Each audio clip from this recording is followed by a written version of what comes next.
Salut les KT, j'espère que vous allez bien. On se retrouve pour parler de Boruto avec le chapitre 58 qui va paraître dans quelques jours, c'est-à-dire le 20 mai 2021. Comme la sortie du chapitre est très proche, nous allons faire un point en rapport avec toutes les rumeurs et les informations officielles concernant ce futur chapitre. Pour ceux qui souhaitent obtenir des informations officielles ou tout simplement des images en rapport avec le chapitre 58 qui va paraître d'ici 2-3 jours, je vous invite à rejoindre mon serveur Discord qui se trouve dans ma description. Vous pourrez parler avec moi ainsi que ma communauté. Sans plus attendre, on va rentrer dans le vif du sujet avec la première information qui était notamment une information officielle venant du V-Jump, c'est-à-dire l'ellipse. Le V-Jump nous avait dit qu'après l'arc d'Amado et Code, car oui, cet arc se concentre vraiment sur ces deux personnages, notamment sur la révélation des secrets d'Amado et un peu le côté stratagème de Code pour monter son équipe afin d'assouvir sa vengeance, on aurait l'ellipse après cet arc. Concernant certaines rumeurs en rapport avec cette information-là, on aurait l'ellipse au chapitre 60 entre le tome 15 et tome 16 du manga Boruto.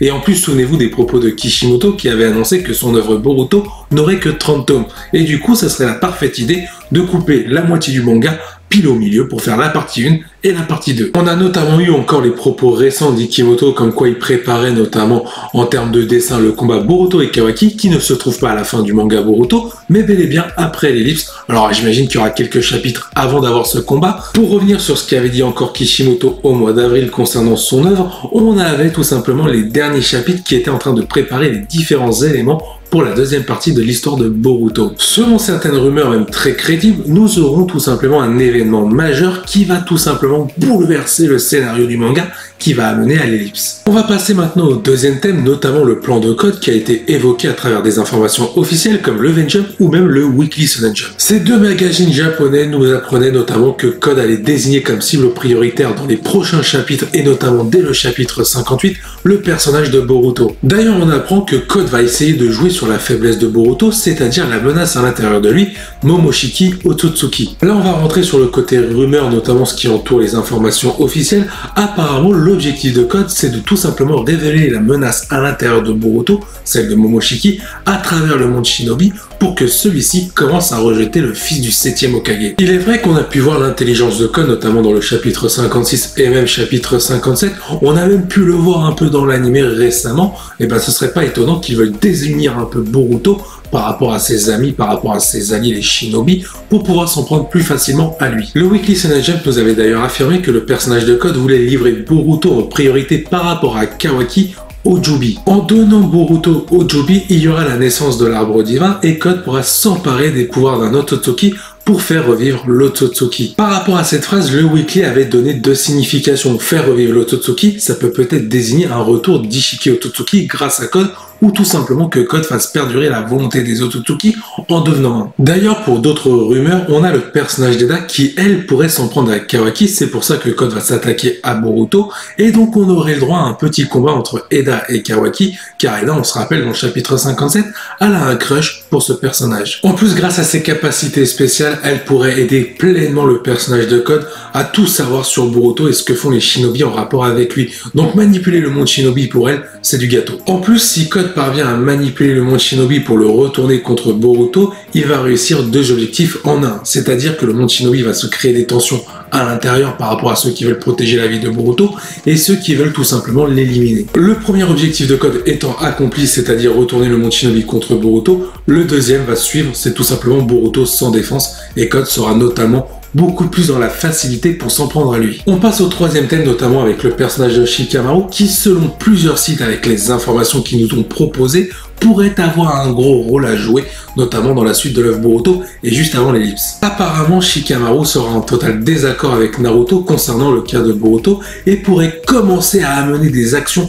à l'encontre du fils de Naruto, c'est-à-dire peut-être retourner des Shinobi à l'encontre de Boruto pour que celui-ci soit rejeté, et apparemment Shikamaru serait à l'origine d'une potentielle exclusion de Boruto. Toujours venant de ces mêmes informations, apparemment ces différents événements à l'encontre de Boruto seraient l'origine d'un événement majeur qui va mener à l'ellipse, comme je l'ai dit précédemment plus tôt dans cette vidéo. Pour donner mon avis concernant ces rumeurs autour du personnage de Shikamaru, Personnellement, j'ai envie d'y croire, mais ça me paraît assez fou, mais pourquoi pas, ça peut être intéressant pour ce personnage-là, avec le pragmatisme légendaire qu'on lui connaît. Il est vrai que ça permettrait de remettre en avant au goût du jour ce personnage-là auquel on était attaché dans Naruto et Naruto Shippuden, mais qui a été un peu oublié selon moi, que ce soit dans le manga ou l'anime Boruto. Il ne serait pas étonnant de le voir prendre des décisions radicales pour protéger le monde Shinobi et notamment le village de Konoha, car je rappelle que son sensei c'était Asuma et qu'il a hérité de la volonté du feu, c'est-à-dire protéger le village coûte que coûte. Et si on se mettait un peu à la place de Shikamaru, on apprend que dans le village de Konoha, il y a le fils du Hokage, donc celui qui protège le village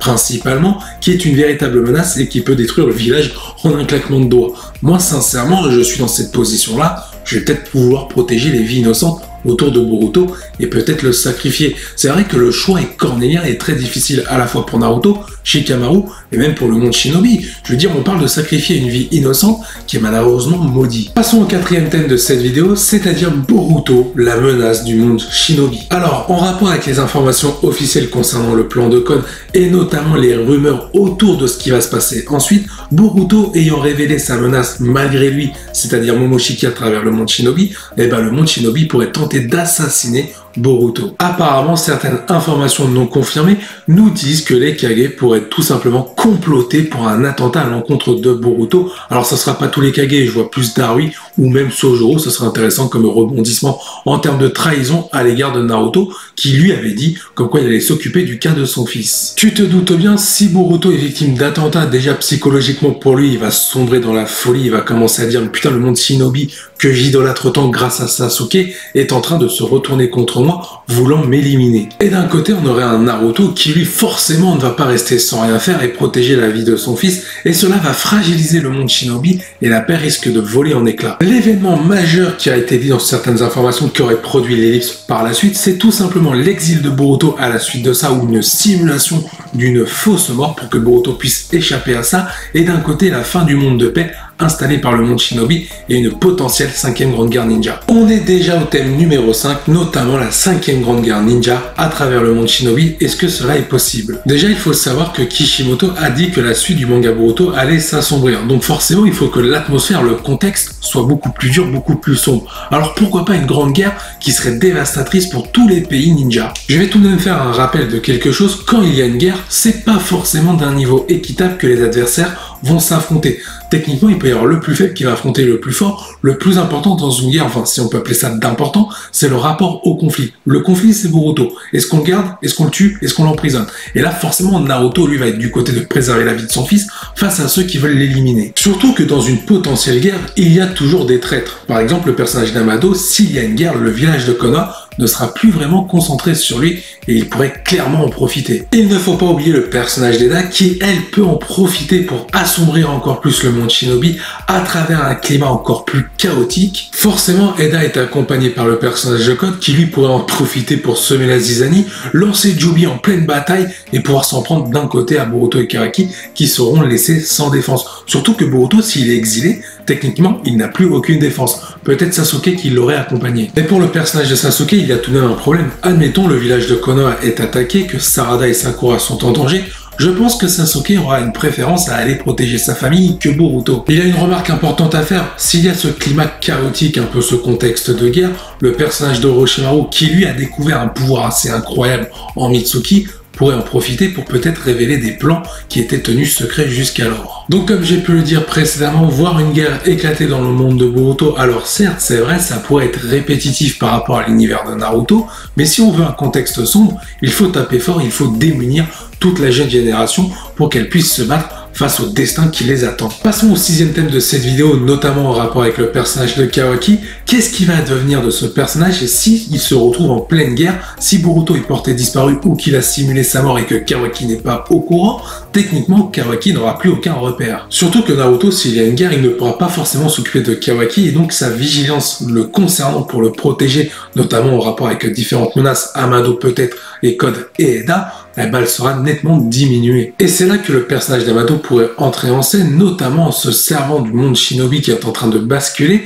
pour retourner le cerveau à Kawaki. Il pourrait lui dire « t'as vu le système Shinobi que Boruto était en train d'idolâtrer? Ils l'ont trahi, ils l'ont éliminé. Kawaki, tu n'as aucune confiance à leur accorder, suis ma voix. Et c'est là que Kawaki pourrait commencer à sombrer dans la haine et la folie en voulant venger Boruto tout en éliminant le système Shinobi. Au final, Kawaki pourrait basculer du mauvais côté à cause d'un énorme quiproquo car Boruto est toujours en vie et il protège le système Shinobi, peut-être grâce à Sasuke qui lui aurait accordé des convictions en lui disant voilà, les Shinobi ne sont peut-être pas parfaits, mais il voulait avant tout protéger leur monde de paix en t'éliminant. Donc il ne faut pas techniquement leur en vouloir. Et Boruto d'un côté va comprendre cette situation et défendre ses convictions, mais Kawaki lui ne va peut-être pas le comprendre au moment où il va savoir la vérité sur la fausse mort de Boruto. Du coup, on arriverait à cet événement majeur auquel j'ai parlé au début de vidéo, notamment l'ellipse. On aurait un Kawaki durant cette ellipse qui veut venger Boruto en éliminant le système Shinobi sans savoir que Boruto est toujours en vie et qu'il continue de défendre les convictions des Shinobi